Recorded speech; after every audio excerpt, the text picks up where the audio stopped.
The city of Glasgow, where I am right now, is very well known for its reputation of violence and crime compared to other parts of Scotland, with it being titled the Scottish Chicago in the 1930s to more recently being deemed as the murder capital of Europe in 2005. It's very clear to say that a lot of shit goes on in Glasgow, and I can attest to that from my own personal experience. But this type of violence, mostly involving bladed weapons, has a very, very long history in Glasgow, going all the way back to the 1800s, which is why this city is known to be so notorious to the point where knife crime is actually considered part of the city's culture.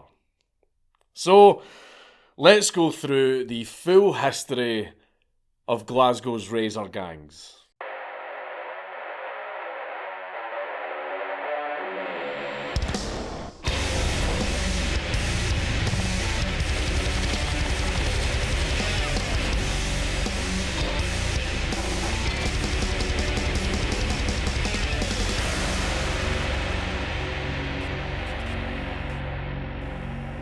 Please leave a like and a comment on this video because it really helps me in the algorithm.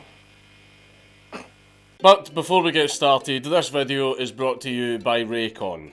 With Raycon earbuds, you can greatly enhance your listening experience with incredible quality at half the price of other premium audio brands. The new everyday earbuds are better than ever, with an improved rubber look and feel that is both sleek and stylish. They have been specifically modified through many design iterations to seamlessly fit the curvature of your ears, as well as including varying optimised gel tips for your comfort and security, regardless of the fit. And Raycons are now more adaptable than ever, with a built-in mic that allows you to take a call at the push of a button, and it includes easy-to-use media controls. They are also compatible with both Siri and Alexa, and include 3 audio profiles for you to customise to your listening experience. Enjoy your music and videos with the high-quality bass and passive noise isolation for true immersion. Raycons are also resistant to sweat and water, so they can survive being accidentally put through the washing machine or being dropped in a puddle. They offer 8 hours of playtime and 32 hours of battery life. I regularly use my Raycons because the audio quality is great and they aren't bulky and are easy to carry around.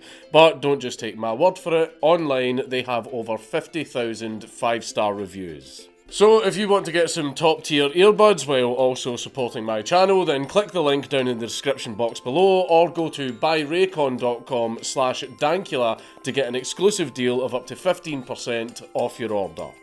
With the British Empire booming, Glasgow would see a large development of industry with the emergence of steam-powered ships, but most importantly, industry around the construction and engineering of iron-hulled ships for both the Empire and other countries around the world. Soon being titled the second city of the Empire, Glaswegian shipbuilders would produce more than half of Britain's tonnage of shipping, with the River Clyde being populated with an estimated 40 shipyards by 1900, with their ships being crowned with the proud term Clyde built. Basically, a fifth of all ships that were launched in the early 1900s were built in the Clyde.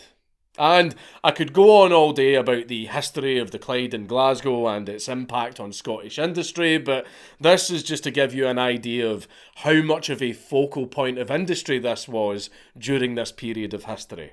With the rise in industry alongside the increased population, this would culminate and contribute to the rise in gangs, although not entirely. Of course, the common perception is that in poorer areas there is generally an increase in crime. But this would just be the tip of the Glaswegian shank, as it were, because it was more than just poverty that built up this essence of violence. This, of course, brings us to the razor gangs of Glasgow. The chronology of gang crime within Glasgow stretches back centuries, but it really started emerging in the 1800s. With the backbone of the British Empire being established, this would leave Scotland, and in particular Glasgow, in an interesting situation, which brought both great prosperity and great violence for decades to come. Now, these initial gangs would be called penny mobs, and they emerged in the 1870s within Glasgow. This was during a period in time where there was a large influx of Irish immigrants coming to towns and cities across Scotland. A migration that was very lovingly called the Fenian Panic. My good heavens, it's an Irishman! Anyone outside of Scotland and Ireland won't know why that's funny, but also anyone outside of Scotland and Ireland, if you ever come here, don't use that word.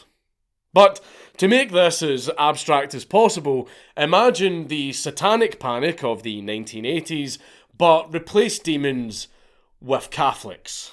Jokes aside, there was a genuine public concern, and with the entrance of the Irish also came sectarianism.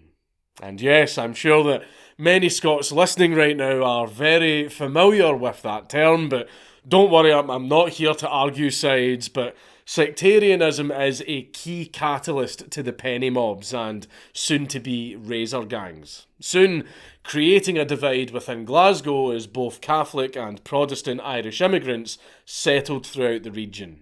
We aren't going to go too deep into the subject of why Catholics and Protestants don't like each other very much, because that would be a very, very long video that we frankly don't have time for, and this video is already going to be long enough. But we do have to discuss it at some length because it's an important part of the Razor Gang's history, because it partially played a role in how these gangs were formed and also who they fought with. Scotland in general has seen a long history of sectarianism, from the Jacobite uprisings to the Wars of the Three Kingdoms, so it's not something that Scots aren't too familiar with. But of course, the times were changing. The Industrial Revolution was in full swing, and we were slowly moving towards modern times. But sadly, these modern times wouldn't change the stern roots of violence throughout Glasgow. If anything, it actually kind of made it worse. So the background of these penny mobs was less motivated by the things that usually motivate gangs. You know, things like criminal gains such as theft or racketeering or other such activities. Their focus was more on sectarian violence, or just violence in general. Recreational violence, which is the term that is very often used by the police even to this day. And you may be wondering, where does the term penny mobs comes from? Well, that has its root in their legal tactics. You see, when these gang members were caught for whatever petty violence or crime they had committed, for the most part, they had two options. One was going to jail for a pretty harsh sentence, or paying a large fine. So, to avoid all of them being imprisoned, each gang member would give a penny towards the legal fees of any other gang member that had been arrested. Basically, a penny per head, in a gang that had hundreds of members. This allowed these gangs to avoid imprisonment, with the cost of their fines being spread out over the whole gang. Although some other sources say that it was a weekly fee, like a gang tax, instead of just being asked for it on the spot. But these penny gangs wouldn't last very long, because eventually the court system caught on to what they were doing. And so they soon stopped offering fines in exchange for not being sent to prison. There aren't many records of these penny gangs and particular incidents of note. But there are a few which are worth a mention. The most explosive account, quite literally, happened in January of 1883, when two large explosions were heard at one of Glasgow's local gasworks in Tradeston, which is just south of the River Clyde. This caused a severe amount of damage to the gasworks, and soon a thorough police investigation was started, in which several men were arrested. And 9 of these men were soon jailed, and they were tied to ribbonism. Ribbonism was a movement in the 1800s that was centred around the Ribbon Society, who were a group of Irish Catholics and Irish Catholic sympathisers who were not a fan of landlords and who also were definitely not a fan of their opposing organisation. Some could say their arch-enemies, the Orange Order. Now, I'm going to throw a lot of various groups and gang names at you, so make sure to keep track and listen in. I'm not going to repeat myself. I am very unwell, and I just want to power through this so I can go to my bed. But anyway, the Ribbon Society themselves were not a penny gang. But there were offshoots of the Ribbon Society that formed gangs around Glasgow, and they had the same intentions as the Ribbon Society. And these offshoot gangs were penny gangs. Similarly, other penny gangs would also follow in the footsteps of the Orange Order, who were Protestants that opposed the various Catholic movements in both Ireland and Scotland. So basically, the Ribbon Society and the Orange Order both had several, shall we say, under-gangs spread throughout Glasgow, and these gangs were divided along religious lines. Catholics versus Protestants. That brings us to the overarching influences for this sectarianism. As we briefly mentioned, the two main societies that contributed to the formation of these gangs, directly or either indirectly with other conflicts happening in Ireland at the time, added more rigidity to these newly grouped hooligans. This was split into either support for Protestants in Scotland and Northern Ireland, or for Catholics throughout the various locations they emigrated to. You see, for hundreds of years within the British Isles, there have been power struggles between the various kingdoms. Mostly England just being bad bastards and trying to take over their neighbours, claiming their right to sovereignty. But hey, that's not my opinion, I'm just stating some facts. So, as you can imagine, with years and years of fighting back and forth, it caused a great amount of divide between the various areas, and Glasgow was a particular hotspot for this. These divides aren't only national, but of course religious as well, with a predominant question posing most Central Belt Scots, even to this very day, which comes in many forms. And that question is, what are you, a Billy or a Dan? Which is a reference to King William of Orange, also known as King Billy of the Protestants, and Daniel O'Connell of the Catholics, both key figures to either side respectively. Again, I'm not going to go too deep into the prior history of this, or we will be here all day. All you need to know is that King Billy was a very important figure to the Protestants, and that Daniel O'Connell was a very important figure to the Catholics. Basically, you are being asked if you are a Catholic or a Protestant. And whatever answer you give decides whether or not you're getting your head kicked in. And if you weren't asked that particular question, it would be another variation of it. You know, what football team do you support? Green or blue? Are you a Hun or a Tim? And some other variations that I'm not going to mention because they're not very appropriate. But either way, you get the idea. This simple question could land you in serious trouble if you give the wrong answer. You might just get a few insults thrown at you, or some fists, all over this simple question. But Dank, why don't you just refuse to answer or say neither? Well, son, let me tell you this, in all our years as a nation, one of the things that we have discovered is that no answer is the wrong answer. And you'll get battered anyway. This question isn't around so much anymore. It still happens, but nowhere near as much as it used to. One example of this happening was the case of William Kerr. In September of 1880, William was a younger lad playing a game called Smugglers with his friends in Cathedral Square in Glasgow. Then, out of the blue, Protestant humour, they were jumped by a few other lads, and to their surprise, this was a group of lads from the Muldoon gang. The story goes that around 20 Muldoons headed to the square to look for any lads that called themselves True Blues. Basically, they were out looking for Protestants to fight. Though this didn't exactly go to plan, because almost double the amount of true blues had intercepted the Muldoons on their way to the square, so they avoided them and went back again later to try again. And this time, it was much more of a success for the Muldoons because there wasn't a large presence of Protestant lads. Instead, what they spotted was William and his friends. We do know that William was a Protestant himself, but we don't know if he was actually part of the earlier group of true blues, because some sources make it out that he was distinctly separate. You know, just an unfortunate thing in Glasgow, which is very commonplace, and a phrase we use a lot for such situations is just wrong place, wrong time. Either way, William was confronted by a lad named James McMahon, who proceeded to ask William what he was. Are you a Catholic or a Protestant?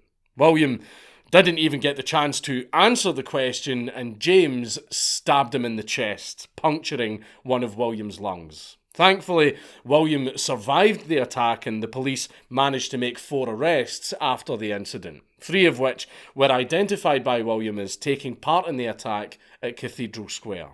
When the lads were taken to court, 2 of them were identified as key members of what was sometimes referred to as the Muldoon Society. This included the main attacker James and another member by the name of John Macaulay. Once the court had proceeded, 3 members of the Muldoon squad had actually testified against James and sold him out, claiming he boasted about the attack, most likely to get lesser sentences for themselves. Both James McMahon and John Macaulay were sentenced to just 3 months in prison for, almost killing someone. But they wouldn't be the last of the Muldoons to be sentenced. Both lads came from a small street named Havana Street, which at the time was described as a narrow, evil-smelling, tumble-down thoroughfare just off of the High Street in Glasgow. Which doesn't sound too far off, especially for the 1800s. These were times full of tight closes and impoverished, densely populated areas, which only exacerbated the living conditions. Not in the modern day, though. Havana Street's now all trendy flats and office buildings. And somehow it's still dodgy. So, other than the background of the living conditions for people living in Glasgow at the time, when locals were questioned about the Muldoons, one detailed that the rules of the society were to watch for, attack, and sometimes kill Protestants. The first rule of Fight Club is kill the Huns. For legal reasons, that's a joke. Also mentioning that they have weekly meetings along with a reserve fund costing each member £3 a week. Again, tying back to another example of a penny gang. It's clear to see that over the years, these penny gangs were becoming more and more organised, with structured meetings being held along with a treasury for legal fees. And not only that, this was the birth of the modern day casual. And for those of you that aren't too familiar with the term, a casual, or more specifically a football casual, is someone whose key traits include 1. Making sure to wear the most expensive and swanky looking designer gear they can, 2. Have an unbridled rage against an opposing religious group of nationals or football team, and 3. Making sure to kick the absolute fucking shit out of them either with your fists or with any weapon you can get your hands on. I know that these days the term casual is mostly associated with football casuals, football hooliganism, but back then, the football fighting was actually still a thing, but a casual back in those days just meant any trendy guy that liked to scrap.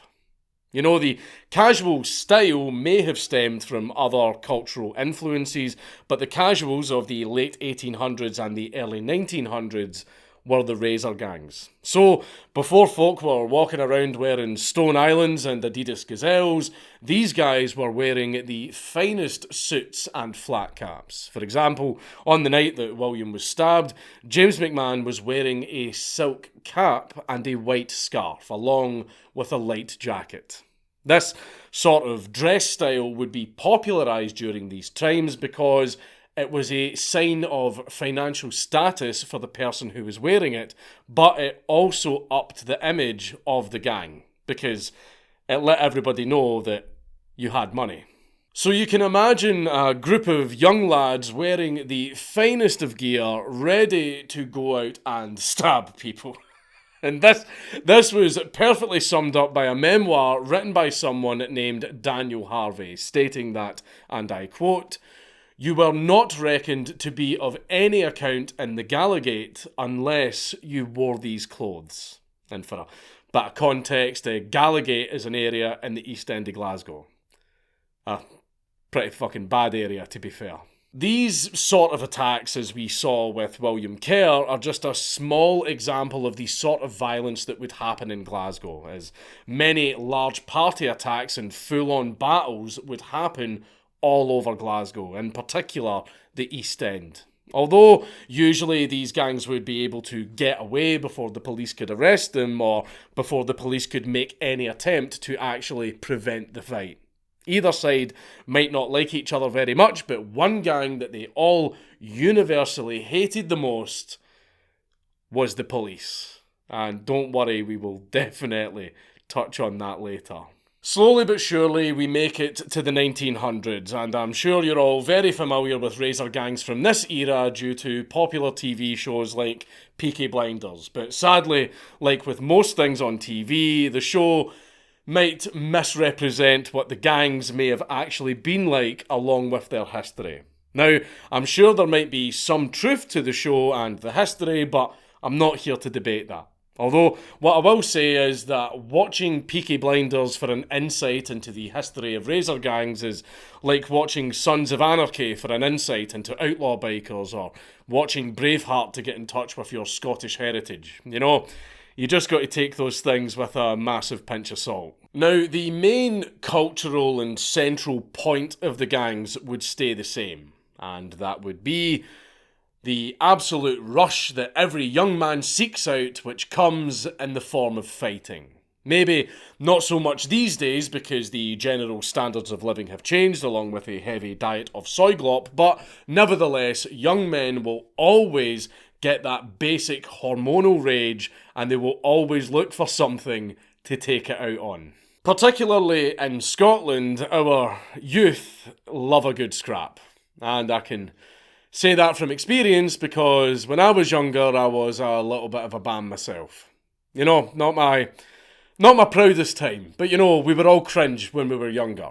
And this wasn't any different for the youth of the early 1900s, and this led to the birth of the Glaswegian hooligan, which is the more modern day term. If you aren't familiar with what a hooligan is, it can simply be defined as this. A hooligan can be defined as a person, usually a young man, that partakes in hooliganism, a form of disruptive or delinquent behaviour such as, and not limited to, rioting, vandalism, excessive drinking, fighting, and general rowdy behaviour, usually as a group or gang, of which results in either arrest or a right good kicking. This term was originally used in London, and it would see more use in Glasgow as the city had a massive upsurge in gang violence, which resulted in 2 special conferences by Glasgow City Magistrate. This would be to discuss the judicial response to the upsurge in the Ouija hooligan problem. And if you remember, prior to the New Age razor gangs, the judicial response to the penny gangs was to remove the option of a fine so they would get guaranteed prison time. However, this time around, the discussed method of deterring these hooligans would be to employ the use of flogging or lashing, since in Scotland during this time, lashings would only be given out to men that were deemed as living on the immoral earnings of women, or who had committed the most heinous of crimes. So, the age-old tradition of selling poontang. But yes, it turns out that the most common way of getting a lashing in Scotland back in the day was to be a pimp. Now, all this talk of hooligans, are there any examples of gangs? Of course there is, and thankfully there is some decent documentation, and this would prove to be documented a lot more accurately during the 20th century compared to the decades prior with the previous penny gangs. And one account comes from the superintendent of the north of Glasgow named Alexander Ferguson Menny, in which he discusses the Hi-Hi gang. And hi-hi as in hello. Interesting name, but we'll get to that in a moment. Originating in Cowcaddens, the Hi-Hi gang had been around for quite a while, according to Ferguson, although it was only recently, in 1906, that the gang was coming into conflict with the general public rather than other gangs. This, of course, caused a great amount of concern for the time, and you may ask who exactly ended up in these sort of gangs. Well, again, according to Ferguson, the Hi-Hi gang structure was operated by young lads ranging from the ages of 15 to 18, most of whom were unemployed. And the name of the gang itself simply comes from their form of roll call to assemble their members. So they would shout hi-hi once the whole gang was there. Yeah, that's a little bit cringe, and I've really no clue about that one. But at least they kept it simple. But then again, these guys were pretty much kids, right? They were like kids to like young men. But I mean, they weren't exactly completely innocent, you know, they still were old enough to know right from wrong. Though the police did seem to have a sort of awkward relationship with the youths of that day. For example, a young John McPherson was arrested after some complaints at the Pavilion Theatre in Glasgow. Now, at this time, the theatre, or what we would call the pictures in Scotland, were a very common thing that young people would go to. It was like their less ADHD and cringe-ridden form of TikTok, you know, if that makes sense to the Zoomers watching. Now, after McPherson's arrest, one police officer was so sure of his involvement with the Hi-Hi gang, he said, and I quote, "I know him well. He frequently carries a nicely polished hammer, and I have chased him often." So it was very clear that the hammer that this young man had on his person was not for any kind of carpentry. But when he was questioned about it in court and questioned about whether or not he was a member of the Hi-Hi gang, he responded with, "I dinna exactly ken. I go about Hope Street, and everyone that goes about that district is supposed to be a member of the Hi-Hi gang." So, although young McPherson might have not been associated with the gang itself, the police would very commonly accuse the youths of that day that frequented the area as being part of the gang.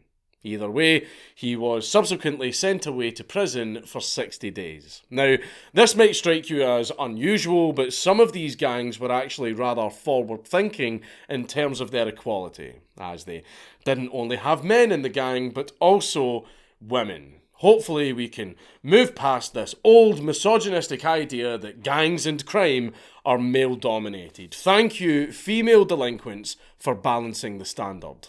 Piss take aside, these gangs weren't something to undermine, even with most of them still being children. Now, why is that? Well, other than these hardy youngsters being armed with hammers, razors, chisels, or simply their bare fists, they had one key upper hand: sheer numbers. Now, you might be thinking, okay, a gang of youths might be able to reach 20 members, 30 members, and in some rare cases, above 50 members. So, for example, let's look at the Hi-Hi's. They were estimated to have up to 300 members. Yes, 300 members, and that might seem minute on a large scale, but remember, these gangs operated in specific small territories just within the Glasgow area, so not spread out all over the place. Sometimes these gangs' territory was just a dozen streets. You know, 300 people for just a dozen streets is an awful lot, and that is just the Hi-Hi's. That's not taking into consideration the many other gangs throughout Glasgow. There were the Coliseum Boys with 250 members, the Tim Malloys with 400 members, and the Santoys with an estimated between 400 to 500 members. Okay, not all of them might be out and running in the streets within a single night, and they might not all be in Glasgow at the same time, because it's known that a few of the gangs had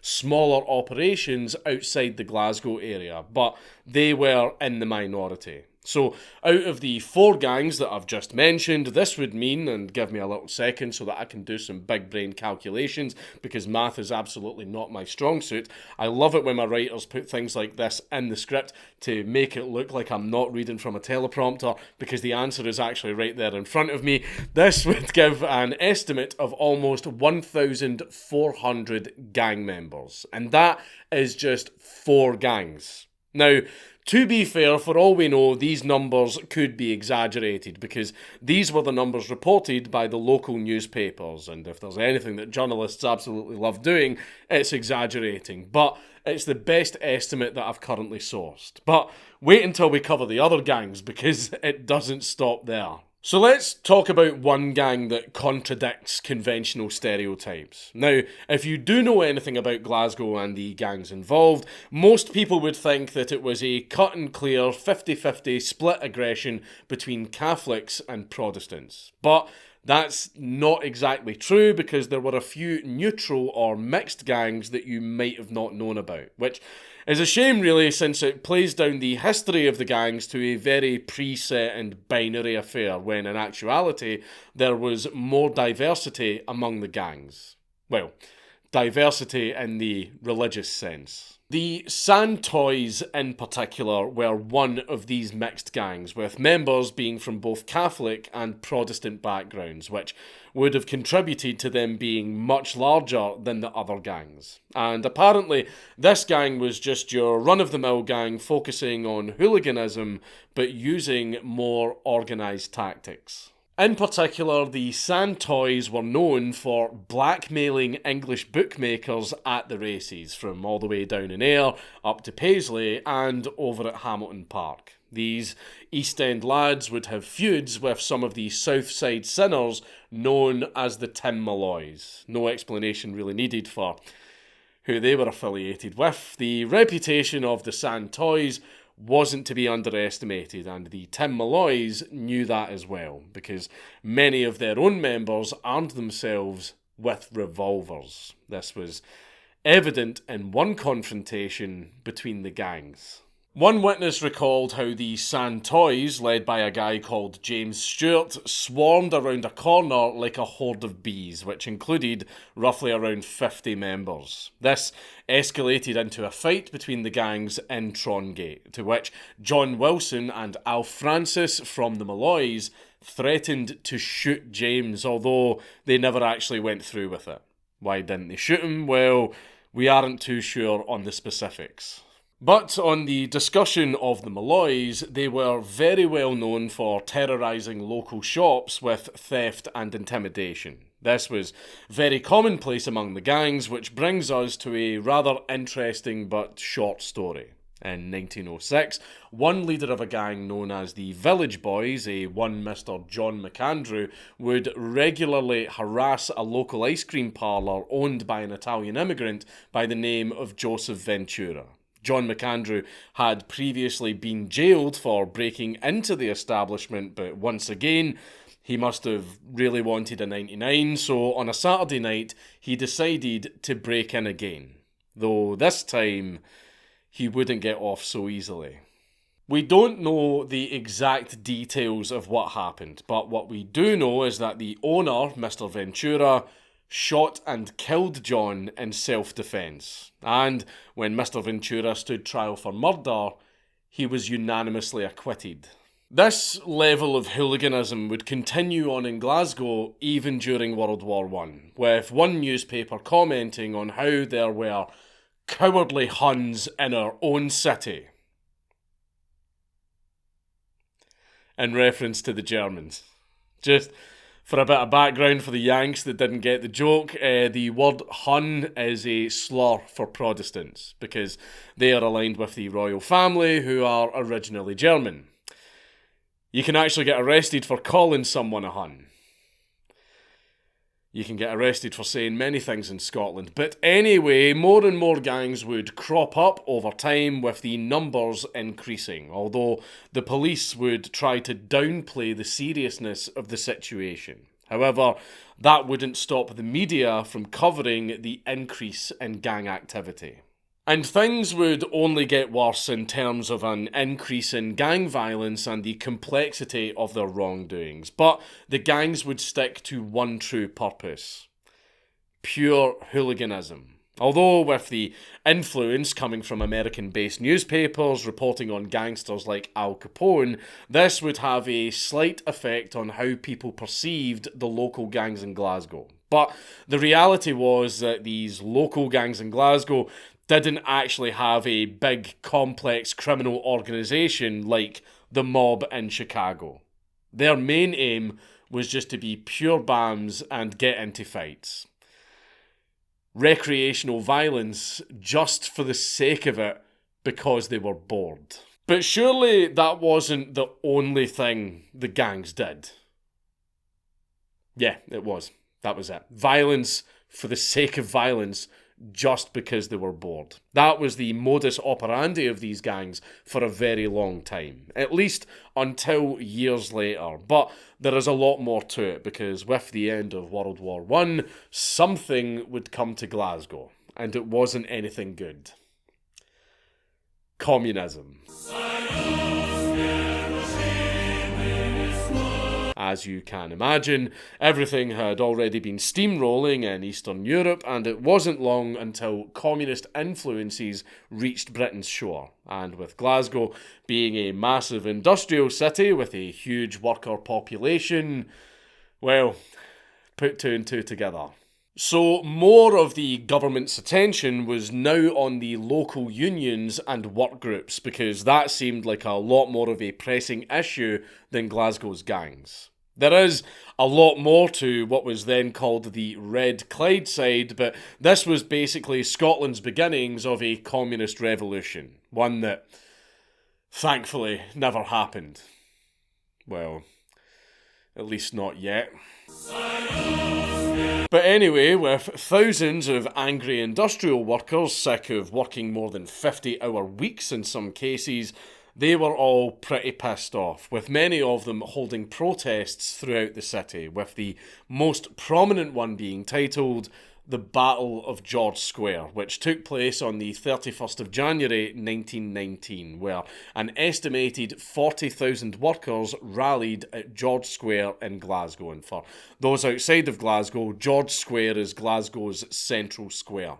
I'm not going to talk about this too much, but it's just to highlight how high tensions were at the time, with emotions being all over the place in Glasgow. This protest broke out in chaos as the local police force, along with the army, tried to take control of the situation. It was so bad that the British government had to send up 6 new tanks to quell the protest. And this was right after World War I, where tanks were first ever used. So using a tank to stop a protest was a relatively new thing. So when else will there be a better time to join the riots and cause some chaos in the city other than when a potential commie uprising might be on the way? Well, why not take advantage of this Bolshevik buggery and have a kickabout with the lads? And then, to throw gasoline on the fire, the Irish were having another boogaloo. And news just in, Glasgow has a very large population of both Catholics and Protestants. I am certain that there won't be any friction there. So yeah, tensions were as high as they could be, and it would only get worse. But it wasn't until the 1920s where most of these gangs would employ the use of razor blades on a regular basis. I mean, yeah, there are a bunch of cases of knives, hammers, and whatever else these guys could get their hands on, but the weapon of choice was now the straight razor, or the cutthroat razor, as it's sometimes called, because there was no such thing as disposable razors or electric razors back then. And a straight razor was something that every young man had, usually given to him as a becoming a man present from his own father.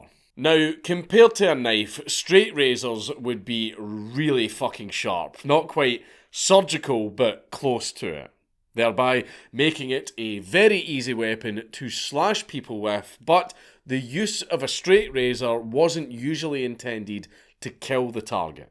You have to understand that with these Glasgow gangs, a few things are important to them. 1, what areas they control. 2, how hard they are. And 3, how to deal with your opponents. Of course, the areas that the gangs would control would usually be areas of interest, or simply just the places that they lived. So, most of the tenement areas throughout Glasgow would be covered by some sort of gang, whether it was a larger one or a mini collective of lads in the area. This also stretched out to dance halls, theatres, and the general city centre.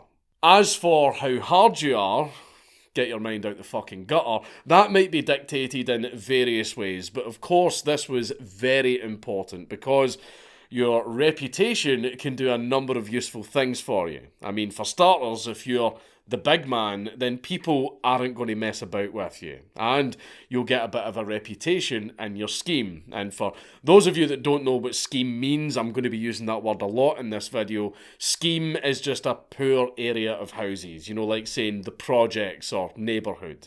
And this reputation would be a big thing for the gang members, not just among their friends and peers, but across in other schemes as well. And lastly, how does one deal with opposing gang members? Well, you could bludgeon them over the head, or kick them in the head, or stab them, but that might result in them dying. So it doesn't matter how many people keep their lips sealed, as soon as there's a body involved, the cops are going to be all over you, and then you're most likely going to go away for a very long time. So, the, believe it or not, safer option was to slash them with a straight razor. You know, provided you didn't hit any arteries, it produces a very horrible looking wound. It will definitely send the message to the other guy, but there is a lot less chance of them dying. Also, straight razors were a lot easier to conceal than a knife. There wasn't really lockbacks or switchblades back then. A knife was just a knife, whereas straight razors you could fold and hide it in your hat or hide it in your pocket, and it was a lot easier to throw away without being noticed should the police be approaching you. Also, it was very easy to hide inside the hand. People would usually hide it under their finger, and as they walked past the other gang member, just across the face. I mean, it was very fucked up, but it was efficient. On the note of disfigurement, there were many choices, but one of the most common was known as the Glasgow smile, or Glasgow grin, which sounds absolutely lovely until you realise that it's when you have a razor blade drawn from your mouth to your ear, which isn't the most pleasant feeling thing in the world, and it leaves you with a nice little reminder for the rest of your life. It's also called a chib here, and the slashing of someone's face was pretty much the number one attack that the razor gangs would commit.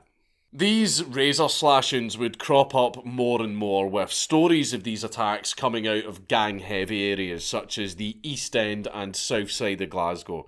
2 cases in particular came out of Bridgeton that highlighted that the gangs weren't so consistent with their attacks because they would noticeably attack innocent bystanders or just anyone that got in their way. The first example is of a cinema attendant who was slashed on the wrist for denying some gang members entry, and the second case involved an older gentleman named James Foley, who was simply jumped by several lads while he was passing through Bridgeton Cross, and he ended up being slashed on the neck and face. Now, the common view at the time is that the gangs were spawned from the poorest and most deprived areas of Glasgow, and that a combination of poverty, a bad household, and a lack of education is what formed these lads into the street fighters that they became. But other views say that these lads lacked and needed a sense of community, some form of camaraderie which made all of them band together, since they all came from similar situations and bonded over that. I think it's definitely a lot more complicated than just they were poor. But one thing that we will see throughout the timeline of these gangs is that a lot of consistencies start cropping up. But anyway, less of the armchair psychology, because as I was mentioning earlier, the gangs themselves weren't very consistent in terms of a code of honour or anything like that. I mean, that does make sense because at the end of the day, gangs and fighting may be pretty set in Glaswegian culture, but each area and each gang dealt with their own issues and specialised in different things. And what do I mean by that? Well, it's clear to say that not all of these gangs or their members could be considered as actual gangsters, but some of them could be. As for the majority of them, they are more like hooligans, focusing only on petty fights and reputation, whereas more complicated and set-out gangs may be involved in racketeering, drugs, or other areas of actual organised crime.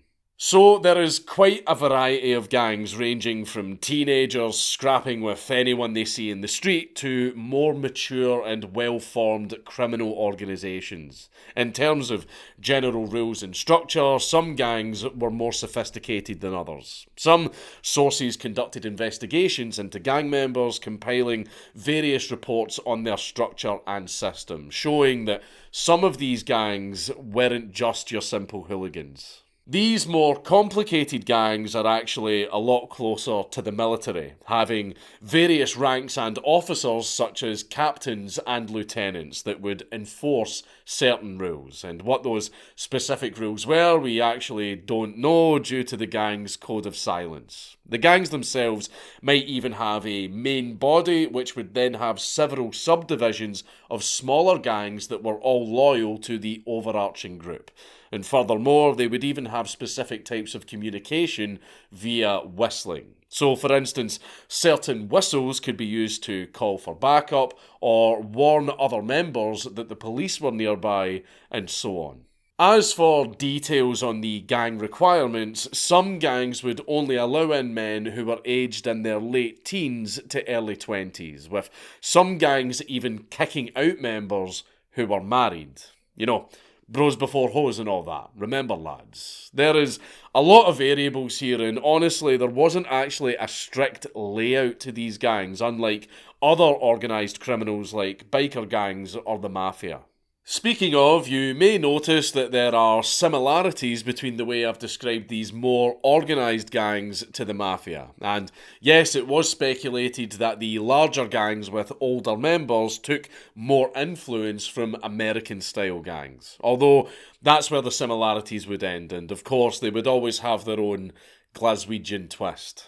One thing that was consistent with larger and more organised gangs is that it was frowned upon to involve people from outside of their sphere. So, no jumping random civilians in the street, and keep all fighting to other gang members and the police at all costs. This, however, wasn't true for all gangs, but as I said, there's always going to be some variation between the gangs. As for most of the younger gangs, they didn't care, they would just jump any random person they seen in the street. And that continued all the way up to even now. And I've always found it absolutely hilarious that somehow, even to this day, these guys still think that 8 of them jumping one guy somehow makes them tough. Keeping to the military-style themes, these larger gangs would have battles, and I mean there's not much else you can call them. These battles, or party fights as the police like to call them, would be pre-arranged with the classic Scottish catchphrase, "Mon then, square go," which for those outside of Scotland, if someone asks you for a square go, they are asking to fight you one-on-one, fair and square. However, square goes never result in a square go, because in every single instance I've seen, both guys' friends always get involved. But anyway, tangent. These square goes, however, were always gang versus gang in a set area away from the public eye. Although sometimes the fights wouldn't be on as large of a scale, because most gang members would encounter an ambush, which is better known as getting jumped. You know, when you're in one of these gangs, word usually spreads around that there are other gang members in the area. So some gangs would go out in small groups for little party raids. So it was a constant thing for these gang members. In some cases, both lads and lassies, although the latter would mostly just be there to hang around their boyfriends and cheer them on. On some occasions, gangs would actually have queens. Like, I'm not joking, and the queen was usually whatever girl was pumping the leader that week. It seems to be more of the younger gangs that consisted of, both male and female teenagers. Sometimes the more well-regulated gangs, such as the Bridgeton Billy Boys and the Southside Stickers, would have a very large female following.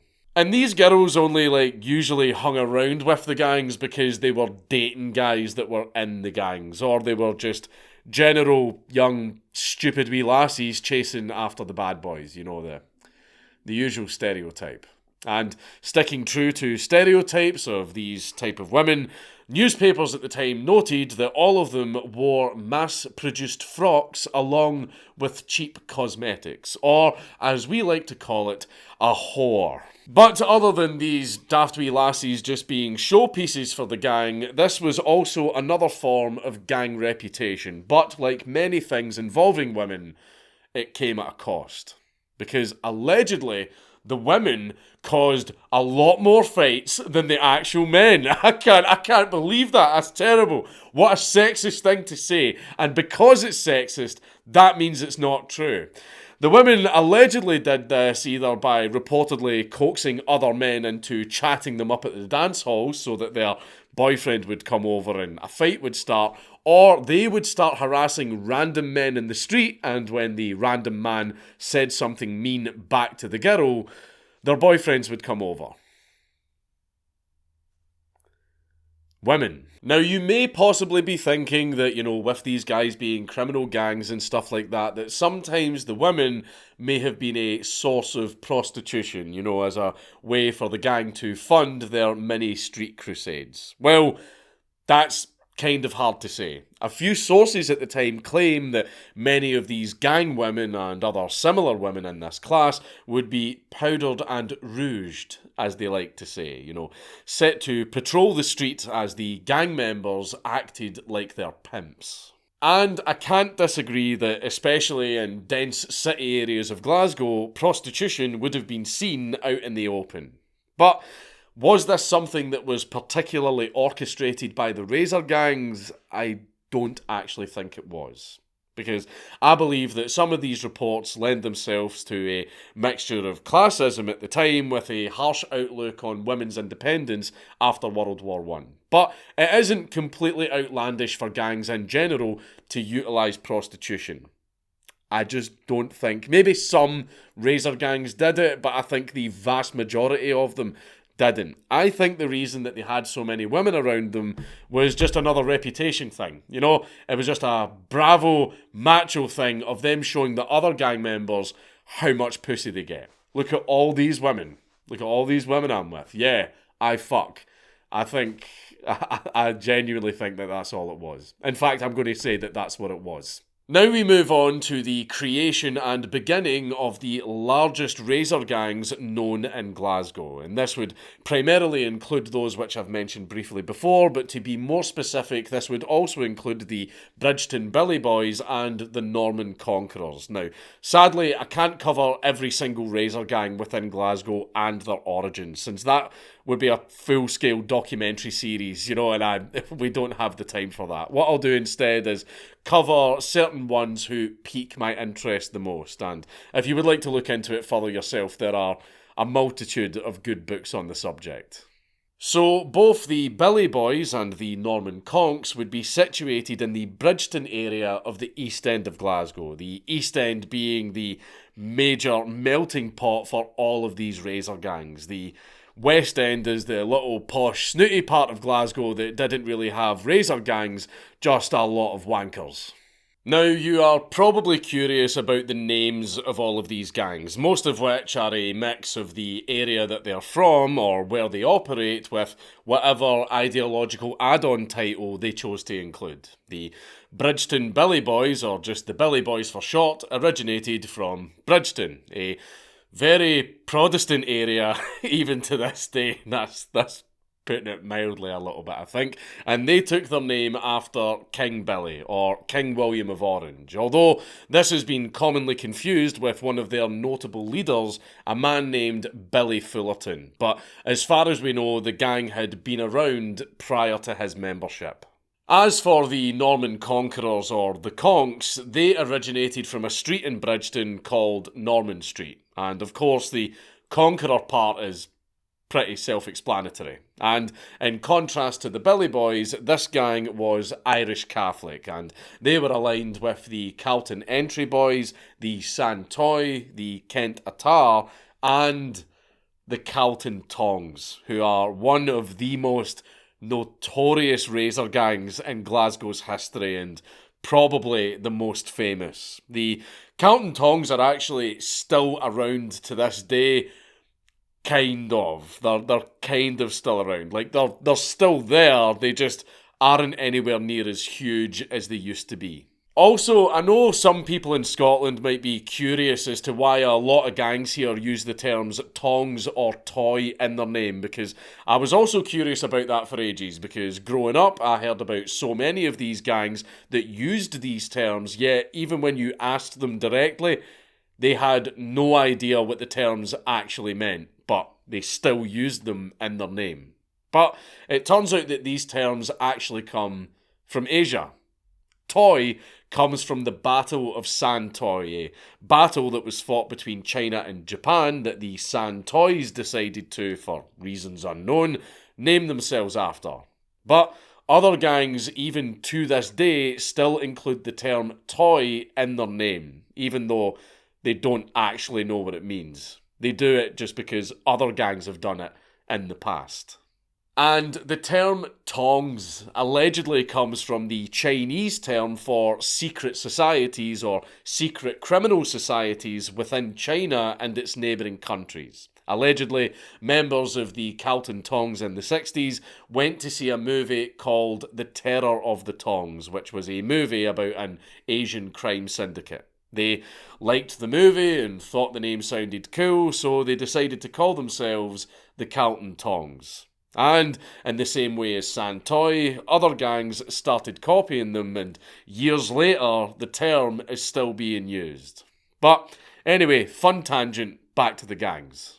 I'm not going to lie, it's pretty hard to keep track of the formation and history of these smaller gangs because they would commonly fight together against larger Protestant gangs like the Billy Boys. Some sources would even claim that these smaller gangs would eventually merge into larger gangs, but you've got to remember that just because these gangs would have fought alongside each other doesn't necessarily mean they're allies. It's more on a the enemy of my enemy is my friend type of basis. This would of course cause a bit of a power imbalance as the Billy Boys in general had much larger numbers and they were a lot more coordinated in a militaristic type fashion. There isn't much known about the origins of these smaller gangs, but due to the size and general notoriety of the Billy Boys, there is a lot more documented history behind their formation. And as I say that, this is where we come across our first big source disagreement, in which some sources believe that the Billy Boys were formed by Billy Fullerton after an early confrontation with some Catholic youths in his early life. You know that whole, an elf slighted me once. Allegedly, after he played very, very well in a football match when he was younger, he was ambushed after the game by some Irish immigrants that weren't too happy about his performance in the game and beating their team. Now, it's hard to confirm, but apparently they broke both of Billy's legs, destroying any chance he had at a future football career.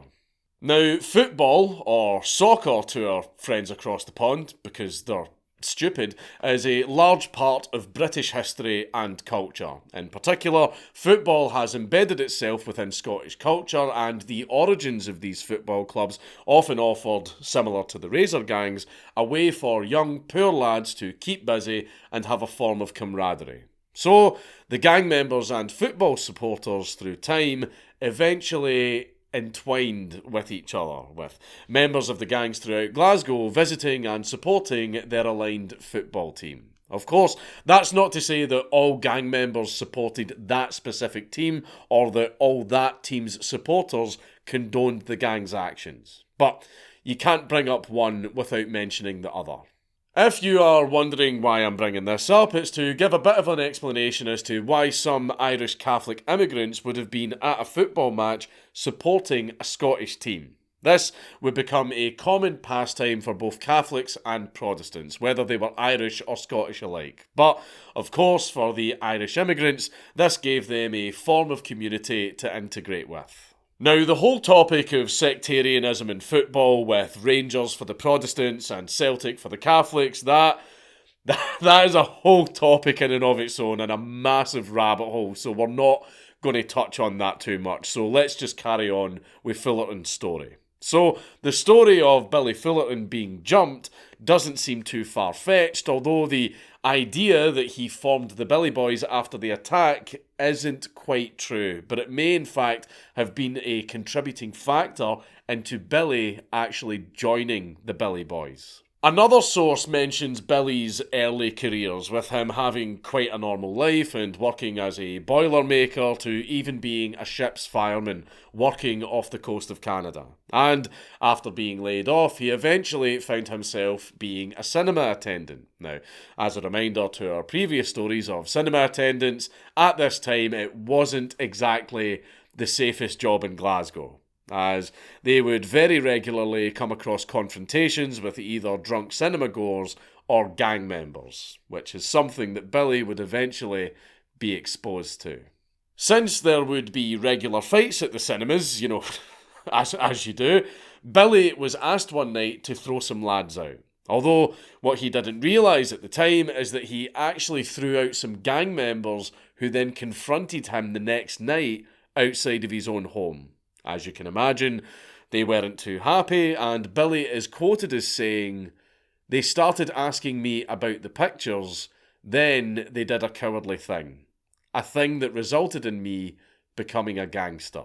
So, what could they have done, you ask? Well, one of the lads pulled out a hammer and smashed Billy with it, leaving him with a scar. We aren't sure exactly what gang confronted him, but Billy allegedly stood up for himself against the gang members until the police eventually got involved, with Billy apparently saying that the £5 fine he received for the fight was well worth the money.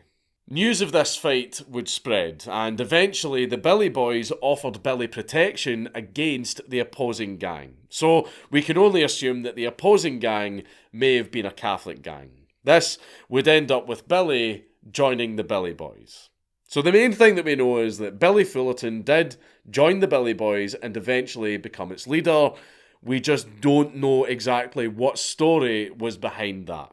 Eventually, Fullerton would become the prominent leader of the Billy Boys, with them fighting various bordering gangs and setting up protection rackets and even being stewards for both Unionist Party members and even the British Union of Fascists. He even met with figures such as Oswald Mosley, which is true, but to what extent the Billy Boys themselves were involved with the fascist movement, or if they themselves were actually fascists, well, it's a bit hazy. You see, at the time, there was a clear divide in a few socio-political areas. It wasn't just Catholic and Protestant or Irish and Scottish, it was also unionism versus republicanism and unionism versus communism.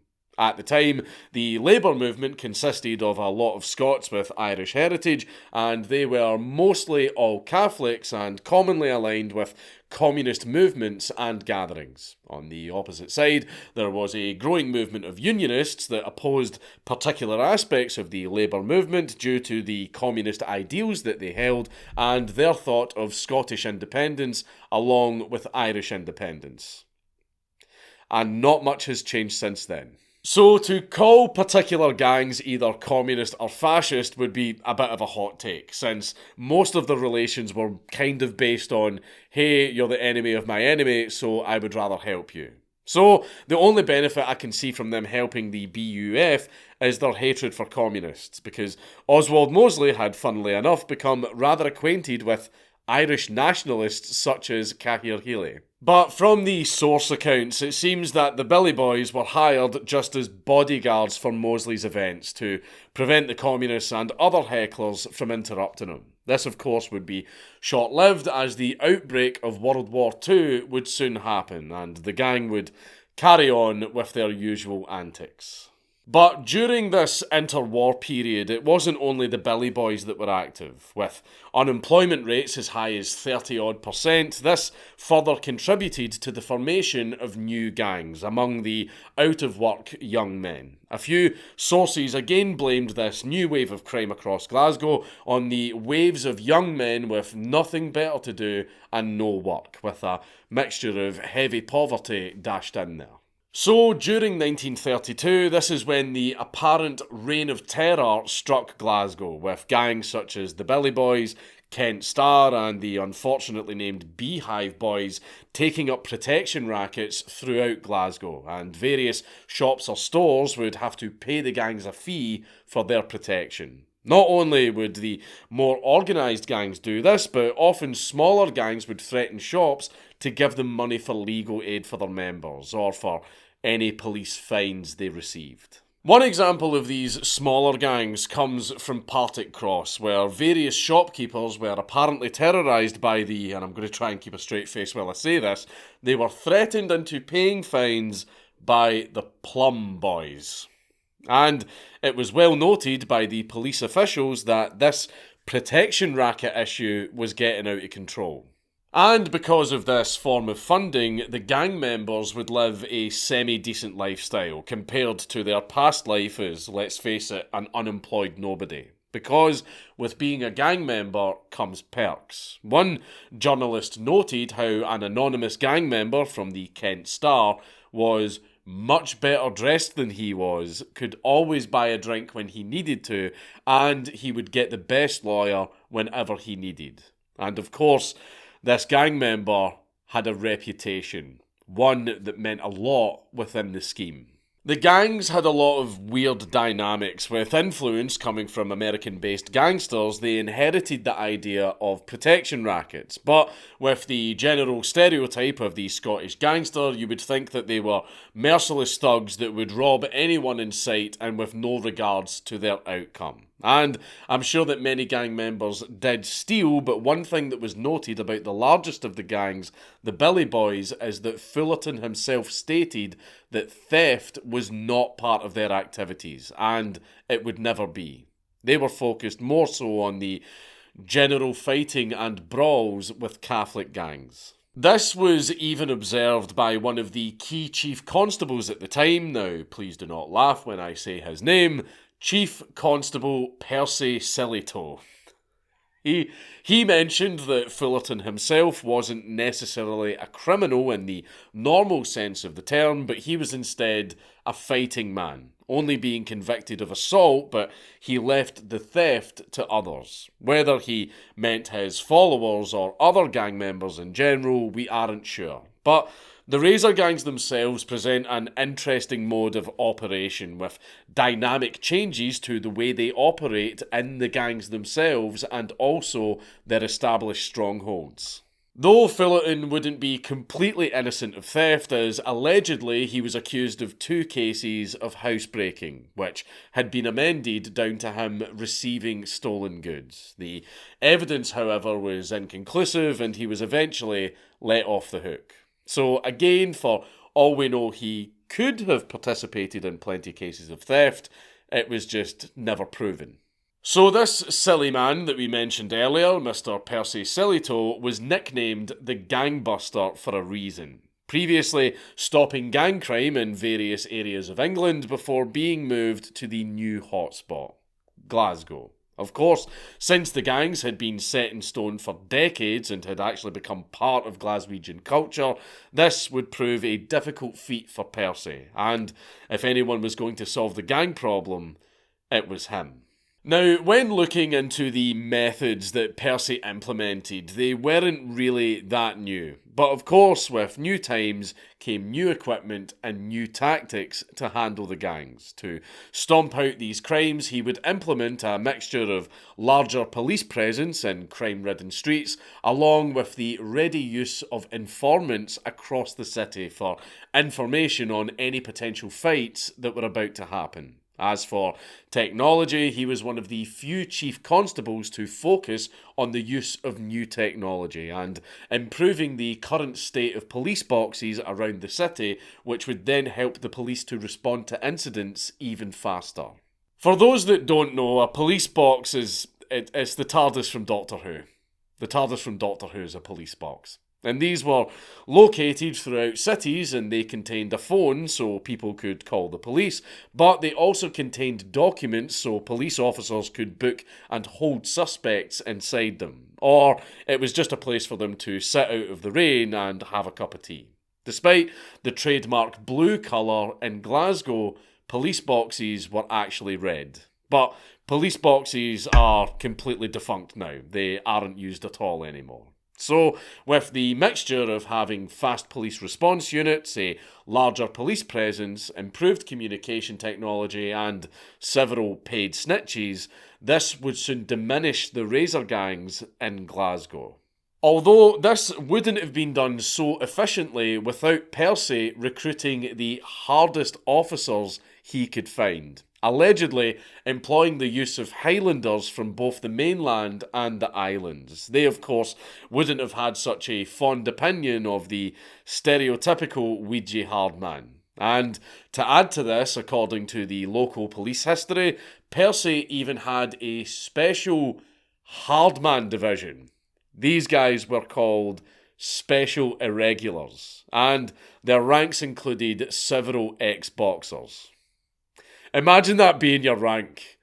Officer Dankula, Hardman Division. So this also helped with the psychological warfare on the gangs, because after all, most of them were mostly young men and teenagers. So going up against a group of broad-chested Highlanders doesn't sound too good. You know, unless you're the fruity type.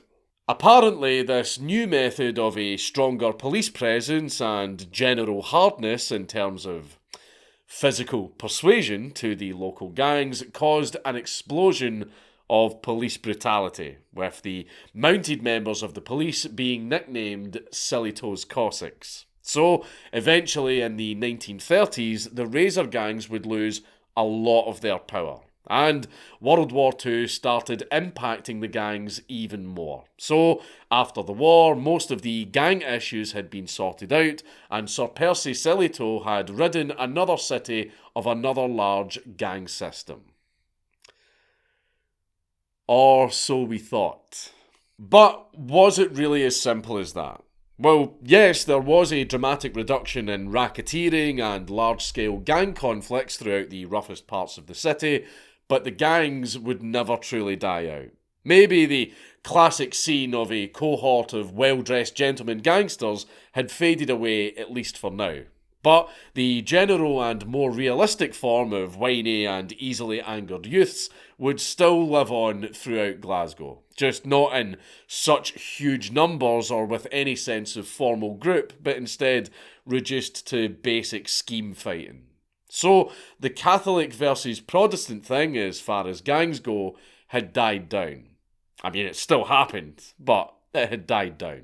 And fights were now more focused on territorial gangs, people from one area fighting people from another area just for the sake of it. And as I am sure we all thought, it wouldn't be long until Glasgow was hit with more concerns of razor gangs, because in the 60s and 70s, razor gangs once again exploded in Glasgow. Now, why was this? Well, some researchers looking into the delinquents running rampant in Glasgow have argued that it was mostly during interwar periods in which gangs were at their most prominent, with there being a mostly clean slate between the end of World War II to the mid-60s. Then, it wasn't really until the mid to late 60s when gang violence started to be noticed by both the general public and the media. Now, I don't know if you're a history buff, but World War II was a pretty big deal. People were having to fight for survival because food was being rationed and cities were being bombed by the Germans. So, fighting people from another street kind of took a backseat because people had much bigger things to worry about. Also, the street fighting died down because a lot of the young men that were involved in the street fighting had been drafted into the war. The war had finished and things were calm for a while, but given how ingrained this was in our culture, it was only a matter of time before it made a comeback. So in the 60s, although the general idea of gangs had now changed and it was widely debated and even now is still debated, how to actually characterise a gang. Were these mid-century gangs the same as their interwar predecessors? Well, the short answer is no. There are, of course, general characteristics that can be seen between the pre-war and post-war gangs. For example, both were still based in the harsher and rougher areas of Glasgow, both chose to use bladed weapons when dealing with their rivals, and they would mostly be made up of lads from the local scheme or town. But again, these gangs aren't so easy to characterise as even the gangs within their own time period would have such a diverse way of functioning. One thing that the media and researchers would highlight is the age difference between the earlier razor gangs and the ones from the 60s, mentioning that these more modern gangs consisted of younger teenagers rather than young men in their late teens and early 20s. Although, with that in mind, we've already covered several gangs that had a variety of ages within their gang, from 15-year-olds to 20-year-olds. So, in reality, there wasn't much of a change, just the later gang members tended to be a little bit younger. Another highlighted difference, as discussed by one source, was that the Glasgow Royal Infirmary between 1962 to 1965, almost 40% of their stabbing-related incidents included patients below the age of 20, with over 65% of them being below the age of 30. Still showing that the victims accounted for were usually in their teens up to their 20s, and we could go deeper and analyse the demographics of stabbing victims within Glasgow between X period to X, but the reality is that everyone knows most lads in rough areas would get involved with these gangs, either by choice or not. But it was clear that things wouldn't get any better with documentaries in later years covering the issue of these gang attacks along with the social rules and a code of silence that came with it. So it seems that things haven't changed either by demographics or location, but what was generally noticed is the old-fashioned gentleman look had gone out the window, and it was more a case of who's the hard man? Although razors would still be used constantly in attacks, it seemed that these new gangs opted not for the disfigurement tactics of the old, but for the more deadly method of just stabbing someone. You might think, well, being slashed in the face is pretty deadly. No, well, yes, and it is extremely painful, but the act of giving someone a Glasgow smile isn't to kill them, but to warn them and others. It's a symbol of fuck around and find out, and this guy found out. Unlike the interwar gangs, these ones don't always leave the ordinary citizen unmolested. And for every inter-gang fight that you could call fair, there are a dozen cowardly attacks of the many against the few, and sometimes against one. It's safer that way. Like the one who did this to Gerald Kelly, and boasted afterwards, it was the biggest ripping I've ever done. Gerald's injured arm was still in plaster when he was attacked. and he was lying kicked and helpless on the ground when 3 slashes split his cheek right open, almost severed an ear and gashed the back of his neck. His wounds needed 59 stitches.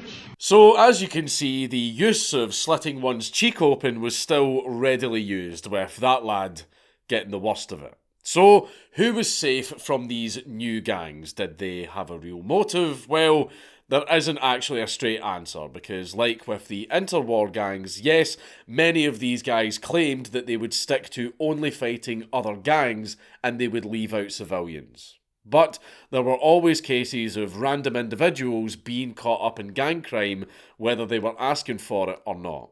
But the general consensus that I can tell you from personal experience is that these more modern Ned gangs do not care who you are. They will actually go out hunting for random people in the street and jump the first person they see.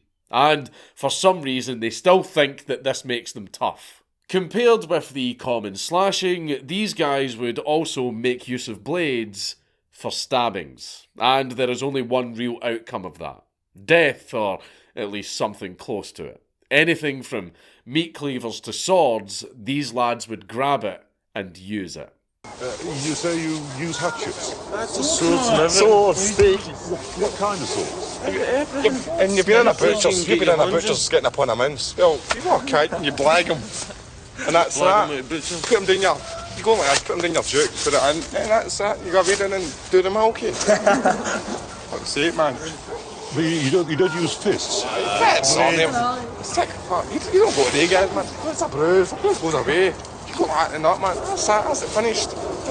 Scars, man. So when you're fighting, you're bound to get scars? That's you attack. That's you promoted. And it wasn't even just the general public that had to be afraid of these guys. The police themselves had a target on their back, as can be seen here in this iconic Glasgow photo of a 17-year-old Brian Stewart attempting to slash police detective George Johnston in Renfield Street while there is an ongoing clash between sectarian groups of Protestants and Catholics.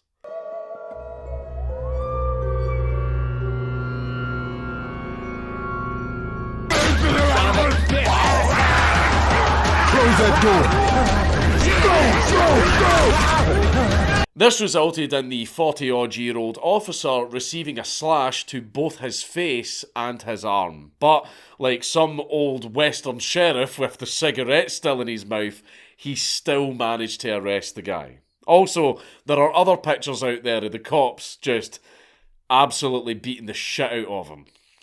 Plus, just prior to this attack, Brian Stewart had just slashed another 16-year-old boy by the name of James Cook, which apparently left him with a very deep wound. Allegedly, the only reason that Brian had actually attacked the officer was because he was in plain clothes. He didn't know he was a police officer. And this method was being employed throughout Glasgow to try and tackle these attacks, making most gang members think they were safe and thinking there were no cops around when they were actually being watched by undercover police. Although, even when clothed, it was noted that the police could never predict the acts of violence that these rapscallions may commit.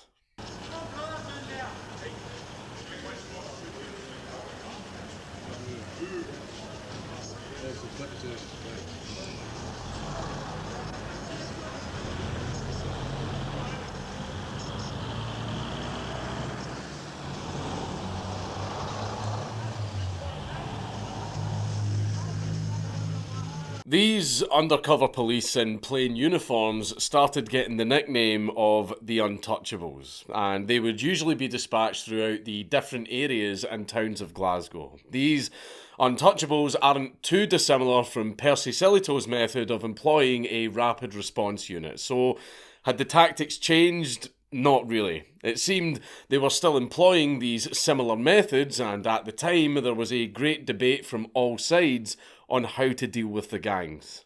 What was interesting is that more and more people were talking about other methods of dealing with the gangs compared to the conservative and quite harsh methods of just simply extending prison sentences or enforcing more police brutality. community members, mothers and so on advocated for more community action, more involvement from good figures around society. The first example was from a minister in the Church of Scotland, advocating for giving the youth something to do, as many believed this sense of violence was born out of boredom and the need for these energy-filled lads to do something in their spare time rather than spending it fighting.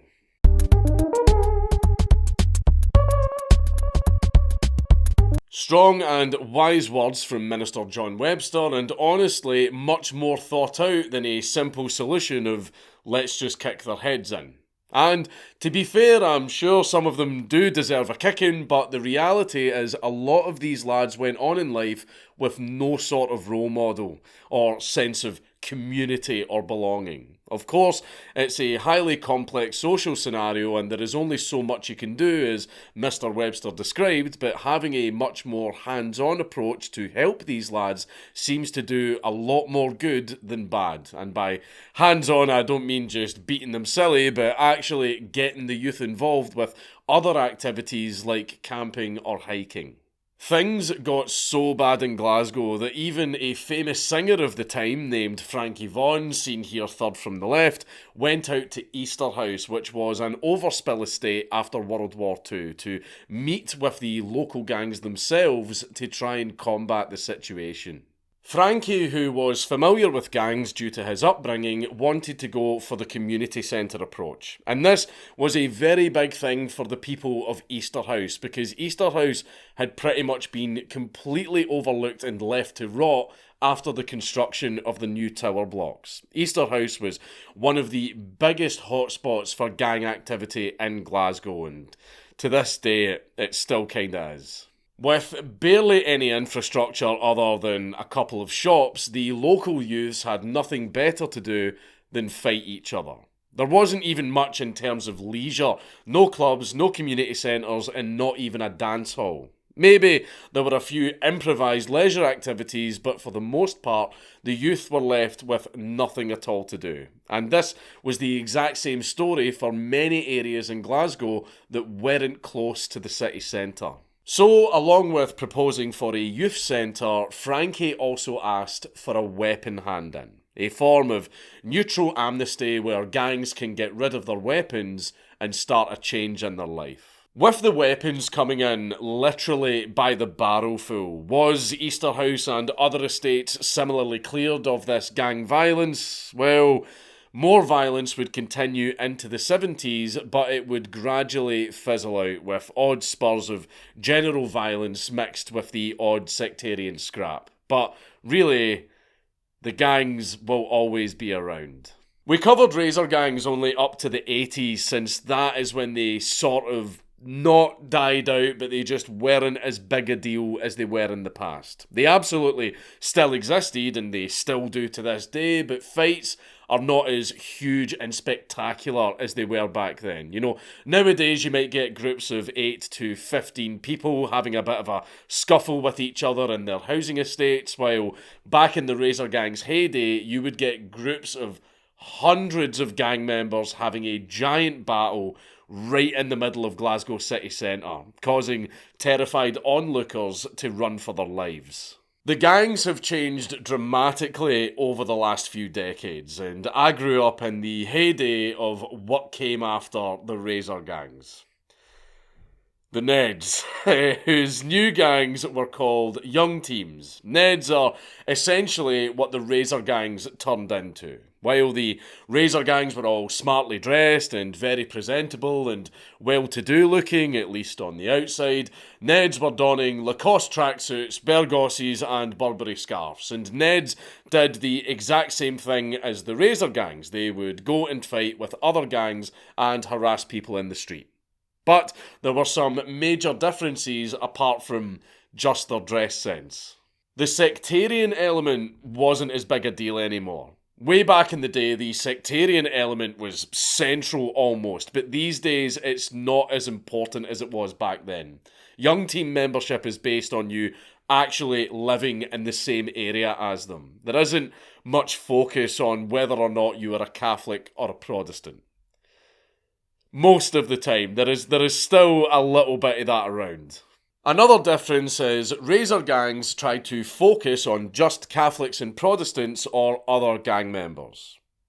Modern Neds don't care. They will attack anyone and everyone, but only if they massively outnumber them, because Neds are actually gigantic pussies when they're on their own. And me being a skateboarder and being into metal music, yeah, I got a bunch of kickings when I was younger.